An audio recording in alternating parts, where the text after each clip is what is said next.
ஆண்டவர் சொல்றதுக்கெல்லாம் காதுகள் இப்படி தெளிவாக வச்சுட்டு கேட்டுக்கிட்டே இருக்கிற பிள்ளைகள் அப்படின்னு சொன்னால் அது உங்களுக்கு தெரியும், எனக்கு தெரியும் யார் எத்தனை பேர் அப்படி இருக்கிறோம் அப்படின்னு. சில நேரங்களில் சில விஷயங்களை ஆண்டவர் தண்டித்து டீச் பண்ண வேண்டிய, போதிக்க வேண்டிய நிலைமையில் ஆண்டவர் இருக்கிறார். அல்லேலூயா. அதுக்கு இப்படிப்பட்ட உபத்திரவங்களையும் பாடுகளையும் சில நேரங்களில் ஆண்டவர் அனுமதிப்பார். முதல்லயே சொல்லுவார், ஆண்டவர் தெளிவாக சொல்லுவார், இந்த விஷயம் வேண்டாம் அப்படிம்பார். ஆனால் நம்முடைய சரீரம் அதை மேலோங்கி, நம்முடைய ஆசைகள் மேலோங்கி, உலக பிரகாரமான இன்ன பிற காரியங்கள் மேலோங்கி தேவனுடைய சத்தத்தை அப்படியே மைல்டாக குறைச்சிட்டு இந்த சத்தமெல்லாம் கேட்ட உடனே ஆமாமா இதுதான் சரின்னு போய் அந்த காரியத்தை செஞ்சிடும்.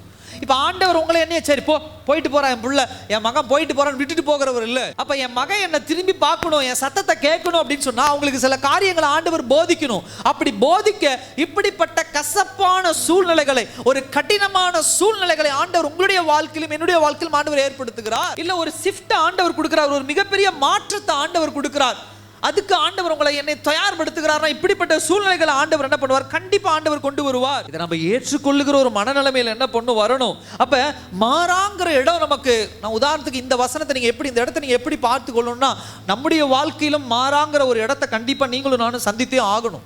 தேவ பிள்ளைகள், நான் மற்றவங்க மாதிரி உங்களை அப்படியே சிரிச்சு பேசி குதூகலமா வச்சுட்டு போகலான்னு அந்த இடத்துல நான் நிக்கல. உண்மையா தேவ வசனத்தை உங்களுக்கு கற்றுக் கொடுக்கணும். அதுதான். அப்ப கண்டிப்பா பாஸ்டர் பிரச்சனைகள் உண்டுங்க, உபத்திரவங்கள் உண்டா வருங்க, பாடுகள் வருமா வருங்க. நான் அதுல இருந்து உங்களை எல்லாம் வெளியே கொண்டு வந்து வேற ஒரு மாய்மாலத்தை காட்ட நான் விரும்பல. அப்ப எதுக்கு பாஸ்டர் அப்படின்னா, கண்டிப்பா அதற்கு அப்புறம் உங்க வாழ்க்கையில் இருக்கக்கூடிய விஷயத்தை நீங்க காண போறீங்க. அல்லேலூயா. இந்த மாறாவுக்கு அப்புறம் நம்ம பார்க்கிறோம் 27ஆம் வசனத்துல 12 நீரூற்றுகளோடு கூட இருக்கக்கூடிய ஒரு ஏலீமுக்கு ஆண்டவர் என்ன பண்ணார்? அவங்களை கொண்டு போறார். அல்லேலூயா.